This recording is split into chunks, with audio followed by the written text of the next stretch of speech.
কেন্টিনা তুমি শুনলে একটু। আমি প্রথমত কথা হচ্ছে এক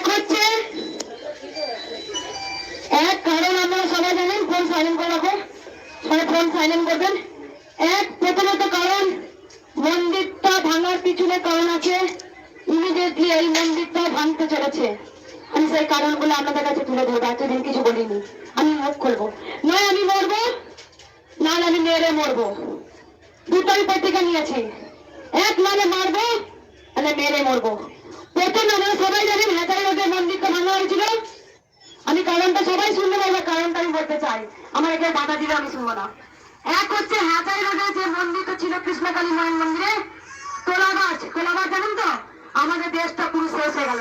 না আমি বলবো, বলতে দেবো আমাকে, আমাদের দেশটা পুরো শেষ হয়ে গেছে তোলাবাজদের জন্য। জনসাধারণ এতে মরছে, এতে জনসাধারণ মরছে। এই যে এত লাখ লাখ ভক্ত কৃষ্ণকালী মায়ের মন্দিরে আসেন, কত দুস্থ অনাথ যাদের কাছে বিদেশে ডাক্তার দেখানোর ক্ষমতা নেই, তারা কৃষ্ণকালী মায়ের কাছে ছুটে আসেন আর তারা উদ্ধার হয়ে যান। এখানে মন্দিরটা ভাঙার পিছনে আপনারা সবাই ক্যামেরা করবেন, আমি অন লাইভে আছি। হেজাই রোডে একজন মৃত ব্যক্তিকে এনেছিল, সেখানে আমাকে অ্যারেস্ট করিয়ে প্ল্যানিং ছিল। প্রথম হেজাই রোডে আমাকে তোলাবাজরা 12 লাখ টাকা চেয়েছিল, 12 লাখ টাকা তোলাবাজরা। আমি গরিবদের পয়সা 1 টাকাও আমি দেবো না তোলাবাজদের। প্রতিজ্ঞাবদ্ধ কেন দেবো না? তারা দান করে মায়ের মন্দির হওয়ার জন্য। মন্দির আছে দান করছে, তো তারা কেন দান করছে গরিবের পয়সা? অনেক ভক্তরা আছেন যারা দেশ বিদেশে ডাক্তার দেখাতে পারে না, তারা 500 টাকা 1000 টাকা ভিক্ষা করে নিয়ে এসে মায়ের কাছে দান করেন। তো কেন না? তারাও চায় একটা মন্দির ভালো সুন্দর একটা জিনিস হচ্ছে, সেটা হতে দিচ্ছে না। তার কারণ যেখানে হেজারিতে মা ছিলেন সেখানে আমাকে 12 লাখ টাকা চেয়েছিল। সেই 12 লাখ টাকা আমি দিইনি বলে এক মৃত ব্যক্তিকে নিয়ে এসে আমাদের মারধর করে মন্দিরটা বন্ধ করে দেয়। 1 নম্বর কারণ। সেখানে তারা 13 জন এসেছিল, সেই 13 জন এসে সাক্ষী দিয়েছিল, তারা পুলিশের কাছে পাঠিয়েছিল, পোস্টমর্টম হয়েছিল যে মঙ্গলা মা নাকি এই মন্দিরটা ভাঙার চক্রান্ত হচ্ছে। এখানে আমি তোলাবাজকে ঢুকতে দেব না। এখানে ট্রাস্টি বোর্ডে যারা মেম্বার আছেন তারাই সব দায়িত্ব নেবে। এখানেও ঢুকে গেছে, এখানে মন্দির করতে দেয়নি। আমি কোন তোলাবাজকে ঢুকতে দেব না। যদি মন্দির ভাঙে আমি আইনে করবো, আমি কোর্টে দ্বারস্থ হবো। আমার লাখো লাখো কৃষ্ণকালী মায়ের সন্তান আছে, যেখানে সেই সন্তানের সমস্ত কিছু তারা সাইন করবে, আমরা কোর্টে দ্বারস্থ হবো।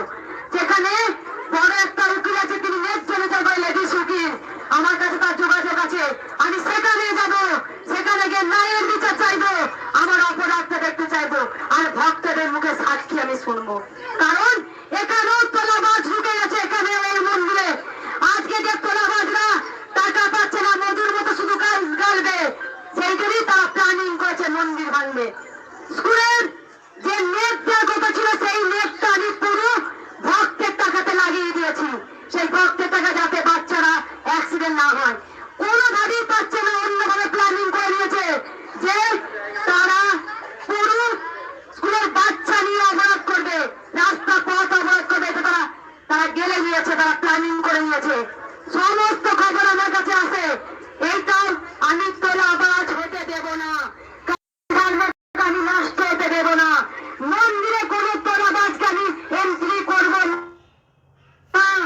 একদমই না, করিনি, করব না।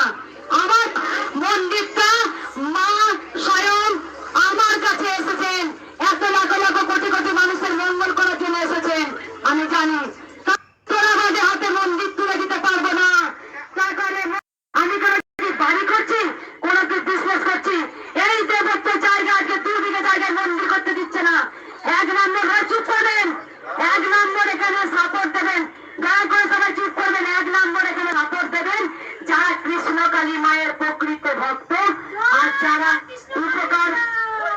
যারা উপকার পেয়েছেন তারা কৃষ্ণকালী মায়ের মন্দিরে সমর্থন দেবেন।